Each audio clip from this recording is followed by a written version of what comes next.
Olá, pessoal. Sejam bem-vindos a mais uma unidade do nosso curso. Essa é a unidade 3 e nós vamos estudar a avaliação de projetos. Nessa unidade, nós vamos entender custos e despesas futuras de projetos, os conceitos de risco e retorno, análise de projetos alternativos, técnicas quantitativas para avaliação de projetos e um conceito chamado o excedente do consumidor, muito importante para entender projetos públicos e seus resultados. O objetivo dessa unidade é, basicamente, trabalhar as técnicas de avaliação de projetos. Na área pública, isso é muito importante, porque não basta você simplesmente concluir um projeto no prazo, né, dentro do tempo que estava estipulado, ou usando os recursos que foram destinados a ele na sua totalidade, ou até economizando alguma coisa. O que é importante no projeto público é que ele cumpra a sua função, que ele cumpra, de fato, a transformação na realidade a qual ele estava dedicado a ser um vetor de inovação, de mudança, né? Então, quando a gente fala de avaliação em projetos, principalmente na esfera pública, nós estamos nos preocupando se de fato aquele projeto atingiu os seus objetivos, transformou a realidade. Então, além de se preocupar com a eficiência dos gastos, eficiência do uso do tempo, com a eficácia, ou seja, atender aos objetivos, também vamos nos preocupar com a efetividade, que é a condição do projeto ter aqueles resultados que ele conseguiu ali projetados no futuro. Para conseguir avaliar um projeto, muitas vezes nós vamos utilizar um conjunto de indicadores. Indicadores são elementos que você vai observar num projeto para verificar não só ao final do projeto, mas ao longo de toda a sua execução, como é que está indo o desempenho daquela atividade ou daquele projeto como um todo. Para que você trabalhe bem com indicadores, é preciso que você faça uso de indicadores consistentes, indicadores que façam sentido naquele contexto e naquela realidade específica e também naquele tipo específico de projeto que você está gerenciando. Não adianta usar indicadores que não façam sentido naquela realidade específica ou para aquele tipo específico de projeto. Além disso, é importante você entender que esses indicadores vão permitir que a gente compare o resultado desse projeto com outros projetos semelhantes, em outras realidades, em outros contextos, ou até mesmo no histórico de projetos que você mesmo, enquanto gestor, já executou, já entregou com resultados, você vai poder saber se você foi melhor, igual ou, quem sabe, até pior no seu desempenho em relação à sua experiência passada ou a outras experiências que você possa utilizar como comparação. É aquilo que a gente vai chamar de benchmarking, é comparar o seu projeto com outros projetos que são padrão de eficiência e de qualidade. Quando a gente pensar nos conteúdos dessa unidade, você vai lembrar que não basta planejar.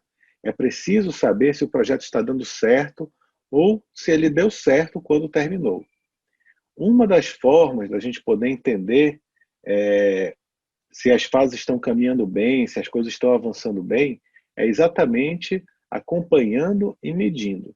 Vocês sabem que uma máxima da administração moderna, da administração gerencial, diz o seguinte, que o que não é possível ser medido, não é possível ser gerenciado.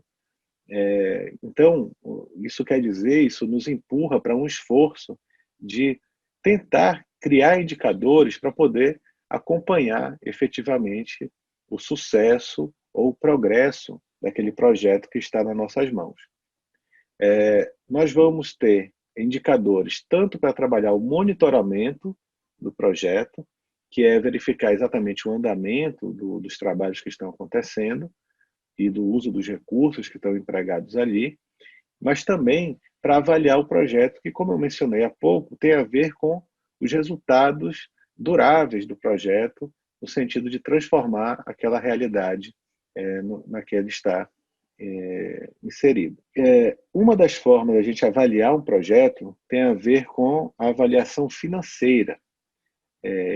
E isso é muito comum nos projetos da iniciativa privada, mas cada vez mais e cada vez é mais frequente a gente acompanhar esses indicadores financeiros também nos projetos públicos. Então, quando a gente pensar em técnicas quantitativas para avaliar projetos, nós vamos trabalhar, pelo menos nessa unidade, com 4 tipos básicos.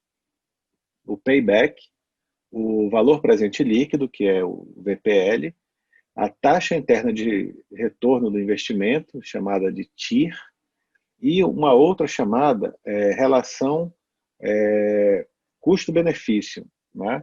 Ou relação benefício-custo. Essas 4 técnicas quantitativas vão nos ajudar a entender se os recursos empregados estão retornando de maneira interessante para a sociedade. Eu vou dar um exemplo aqui do que seria o valor presente líquido.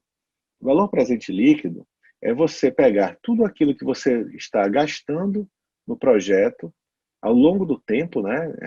Essa projeção de gastos, de desembolsos ao longo do tempo, e comparar isso com os retornos que você tem ao longo do tempo, mas utilizando técnicas de matemática financeira, você vai trazer todos esses ganhos e todos esses gastos para uma data comum, porque vocês sabem que o dinheiro tem um valor no tempo. Então, o dinheiro que eu gasto hoje, os R$ 10 que eu gasto hoje, são diferentes dos R$ 10 que eu gastei há 10 anos atrás. Os R$ 10 de hoje compram muito menos do que R$ 10 de 10 anos atrás. E, certamente, R$ 10 daqui a 10 anos, se o real ainda for a moeda, vai comprar ainda menos coisas, porque é natural que haja uma desvalorização da moeda, existem as questões de juros, as questões cambiais envolvidas. Então, é importante entender que eu tenho que comparar os valores em uma data comum, né? Em uma data que a gente costuma trabalhar com a data zero, né? Trazendo tudo para uma data comum, para verificar se o que eu tenho para receber é maior do que o que eu tenho para gastar, com o objetivo de entender se aquele projeto será bem sucedido do ponto de vista financeiro. Isso é um exemplo de uma análise de valor presente líquido, certo? Existem outras, né, como a taxa interna de retorno, onde eu vou comparar o retorno financeiro do meu projeto em comparação a uma taxa que eu tenho como uma taxa padrão, uma taxa desejável, uma taxa que é institucionalmente definida e padronizada como uma taxa válida.